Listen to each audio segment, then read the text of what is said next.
Ho ho ho and hello and welcome to the MSTieCast. I am Tubby Mobius. I'm Justin Toner. Season's greetings. Season's greetings to all. Merry Christmas, Kwanzaa, Boxing Day, Hanukkah, even though that was the beginning of the month and I didn't say it last time because I forgot. And New Year is just right around the corner. Merry Krampus and all that good stuff. Merry Festivus. Chrismica, or something like that. Chrisma Hanukkah. Whatever your preference. Or nothing, if it's just like, if it was just Wednesday for you. Reminds me of the song from Santa Claus, Merry Christmas, if that's okay. Indeed.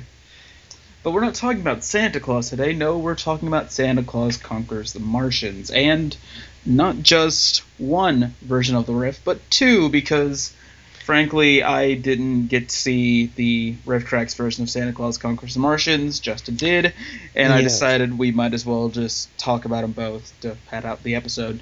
Otherwise, it'd be a really short episode.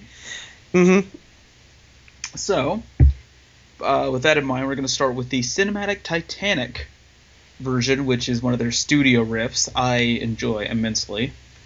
Did you get to see it before this?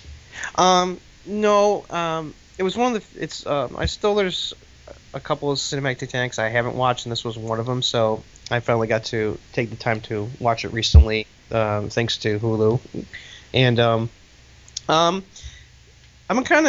didn't avoid it because of it was a re-riff, and but between going to see the RiffTrax live recently, I was more motivated to watch it to be able to compare all three different riff versions of this, and I was surprised that I was kind of nervous. I'm like, well, am I gonna be kind of critical, having seen the original MST3K version of RiffTrax live, and then watching this, and I was like, but I really enjoyed the riffs.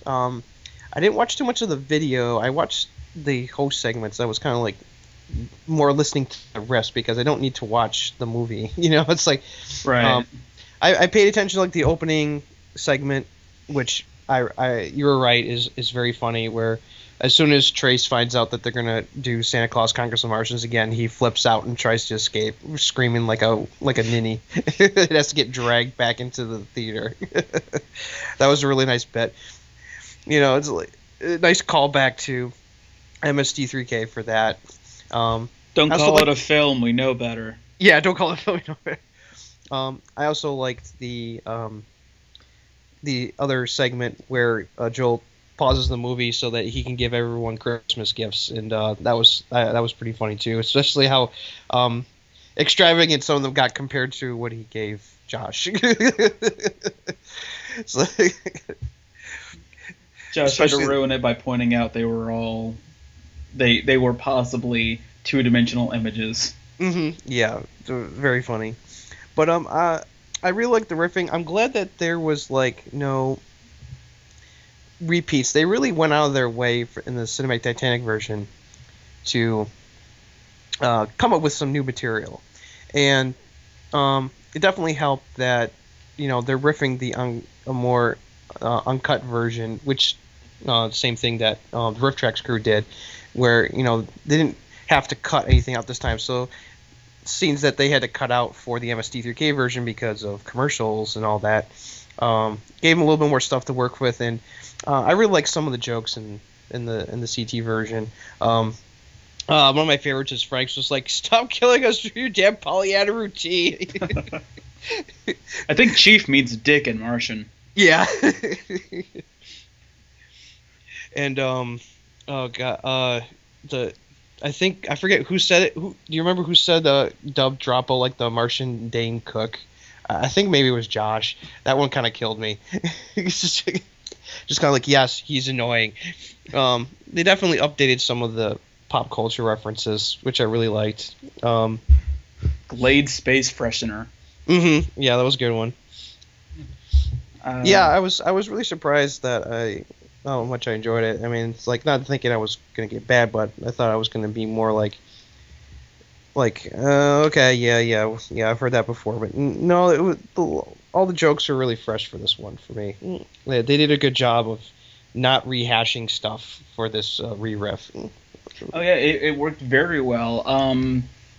I think I'm partial to the MST3K version just because of the host segments, which makes it more of a holiday special. Yeah. But if I need something to put on while I'm working, because I've seen the riff before, I'd probably choose this one just because it's a lot less intensive. There's less stuff to look at except for the host segment bits. And because there isn't a host segment every like 30 minutes or so, it's a lot easier to just kind of put in the background and do other stuff, which is what I've been doing today. Yeah, and like I said, that's what I did. I was doing some other stuff while I was listening to the riffs. Only going back to watch the two host segment parts, the beginning and then the middle part, and that was about it. Speaking of the host segment, I like that Trace's gift was basically like a TARDIS with a laser beam on it. Yeah, that was funny. That was funny. That was like the race car too. The all electric. Yeah. Sports car, and Frank got the machine that was used to edit Citizen Kane, even though it supposedly died it was supposedly destroyed in a fire. Yeah, I like Frank's like, wait a minute, wasn't that destroyed in a fire in 1944? Moving on. Joel just kind of evades the question. Yeah, he immediately evades the question, moves on to the next gift. Yeah, I always like being able to hear Josh riff, which is one of the reasons I like Cinematic Titanic. So he brings a fun energy to it. Yeah, he does. Especially considering from a character standpoint, Josh didn't have to suffer through the film before. Yeah, I mean, really. Yeah, in this one, the only people who have riffed the movie before were Joel and Trace. I mean, so this was a chance for Josh, Frank, and Mary Jo to kind of put their mark on it, which was nice. Well, Frank did as a writer. Well, yeah, that's true. And, because he was helping with the jokes at the time, but actually getting to do the riffing, which it was a lot of fun. And Dave Gruber Allen is great as the scientist. Oh yeah. He's always a lot of fun. Yeah, this is one of the this is only I've seen almost all the live versions. I've seen a couple of live versions. This is like the third of the studio ones, CTs. The other one's Legacy of Blood and Doomsday Machine that I've watched, and this is definitely up there. Really enjoyed it. Very, very good riffing. Highly recommended. And I'm glad that they posted so many of them for free on Hulu. Makes it easy. So I was like, oh, I don't have to the DVD right now. I can just go watch it online without having to pay anything. Well, the only thing I don't like about Hulu is just the amount of ads. Because there's like an ad every 15, 20 minutes or so, and there's like 4 of them each time. And I'm just like, enough already. I mean, I usually have on ad block, but when I was watching this, I didn't, so I had to suffer through all of them. And generally I'm a good sport and I'll let ad block play, but because of how long it took me to actually watch this, because my browser kept crashing, it was insane. So I had to watch it again with ads, and it was like, Yeah, that was the only drawback. I was surprised how much ads Hulu put into my version as well. It's like it only froze up on me like twice. But I didn't have the kind of problems you did. But I was kind of surprised. I was like, wow, this is a lot of ads even for on Hulu. I was insane like, what the heck? But I found that the Daily Motion version of Hulu worked a lot better. It was a lot smoother. The ad, sometimes on Hulu it has a problem where it'll play an ad and the video will just stop. You can't press play, it won't load or do anything, so you have to refresh and go back to where you were and watch a bunch of ads again. So you'll watch 8 ads for what was supposed to be one commercial break, and it's terrible. But again, the Daily Motion version does work a lot better, at least for me. For some people who the regular Hulu version may work better. I believe Yeah, I think it's still available on DVD. I think you can still buy it from Cinematic Titanic. And if you liked Santa Claus Conquers the Martians the first time they did it, or if you saw the RiffTrax and want to see Joel's gang do it again, it's available. It's out there. You can watch it. It's a lot of fun. Mm-hmm.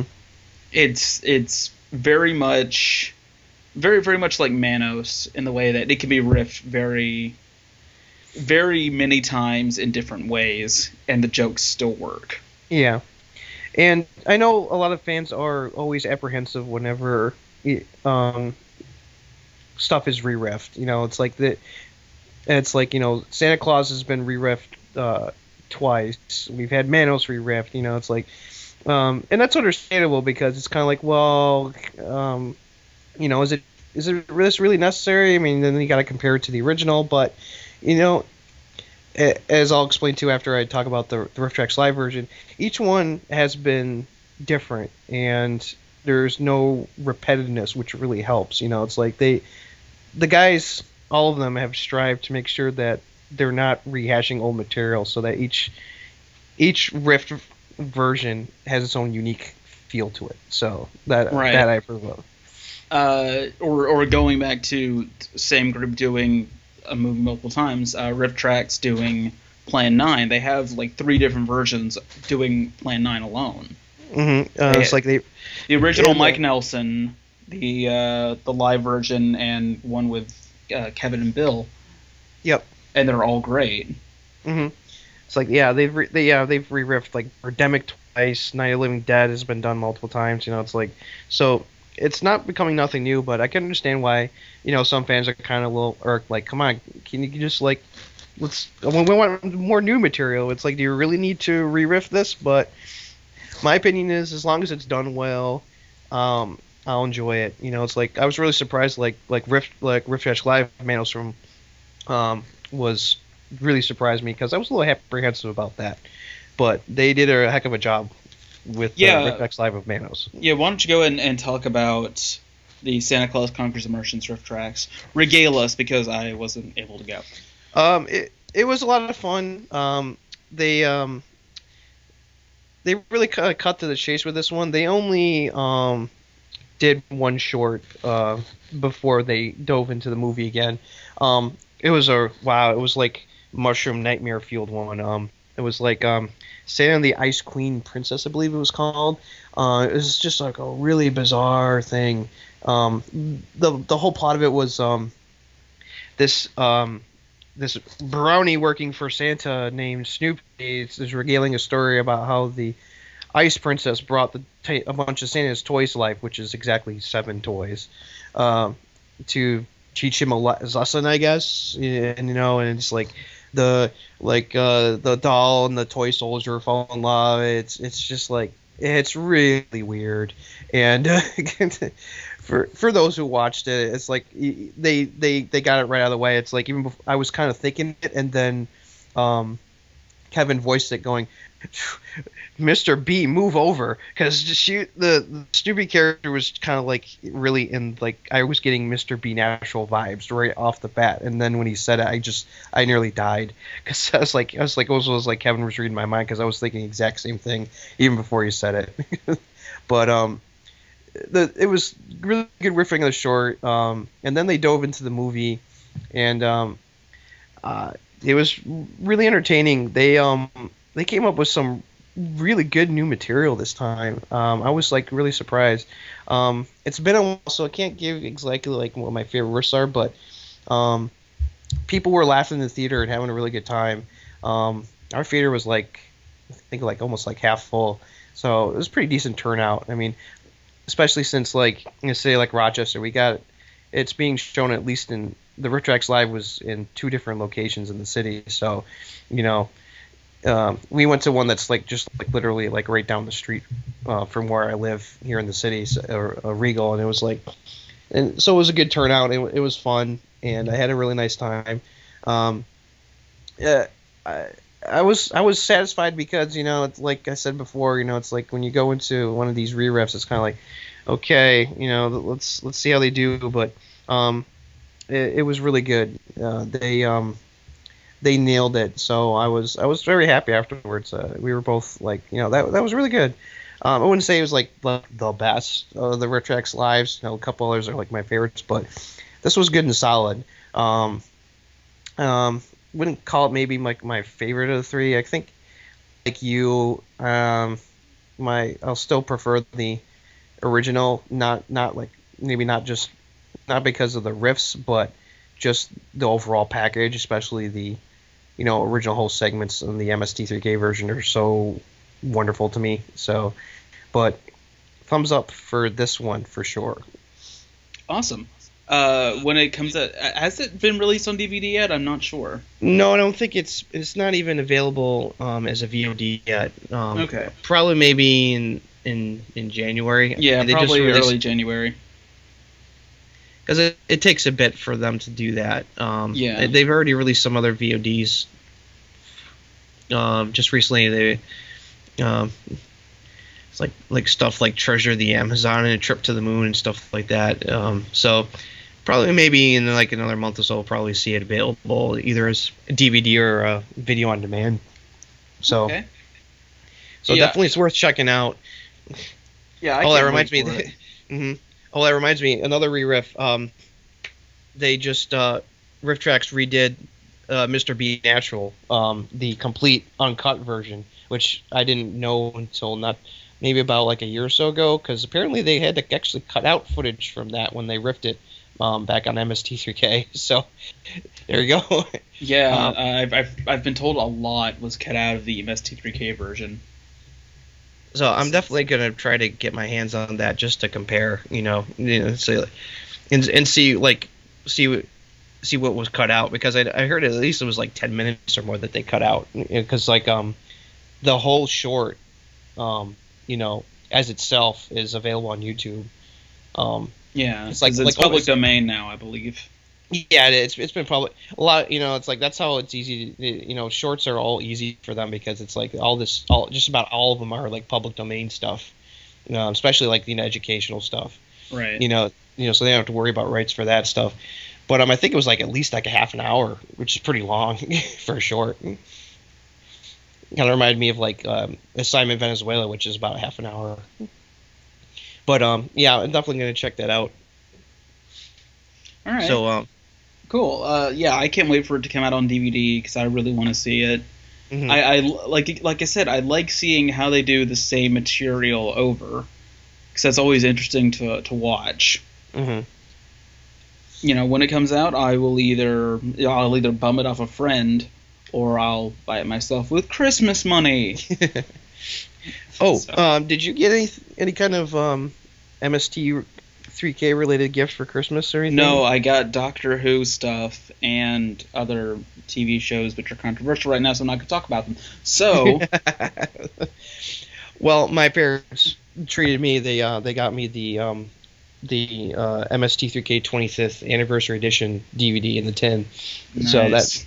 Yeah, I was because I had specifically asked for it. I was like, please give me that, because I had been busy and I was trying to save some money. So I figured that'd be a perfect thing for them to get me, and they know how much I love the show. So I really appreciated that. That's cool. Yeah, I'm looking forward to diving into that, all the extras and stuff. Yeah, I'll probably end up buying a lot of the RiffTrax lives that I missed on DVD. Like I didn't get to see Manos. I didn't get to see. I've seen them do the Christmas shorts, but I don't own it yet. I need to. It's been out forever. There were some really bizarre ones in that one. I missed the Birdemic one. I still haven't seen that. Yeah, so. I haven't seen that one either. I've only seen the studio riff. Mm-hmm. So I'll be getting that soon. Mm-hmm. Well, I think that pretty much wraps it up for this edition of the MSTieCast. Thank you very much, everyone, for listening. If you want to follow the show, you can check us out on Twitter at MSTieCast. Send us an email, mailbag@MSTieCast.com. Follow us at themistecast.com, obviously on Tumblr. Send us an ask. Do whatever you want. We have a Facebook page, facebook.com/MSTiecast. And, of course, our forum over at the Xpound, which is xpound.proboards.com. Yeah, I did all in one take. I'm awesome. All in one breath, almost. Yeah, almost. Next week, we have another interview, which it's actually been a while since we've done one of those. Weird. I can't really say who it is yet, but, we've had him on before. He's a really awesome guy. And I think that our listeners will enjoy hearing him again, or not. In which case, I look forward to your emails. All right.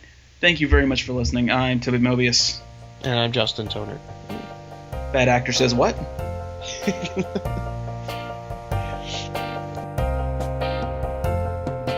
Anything your little heart desires, your slightest wish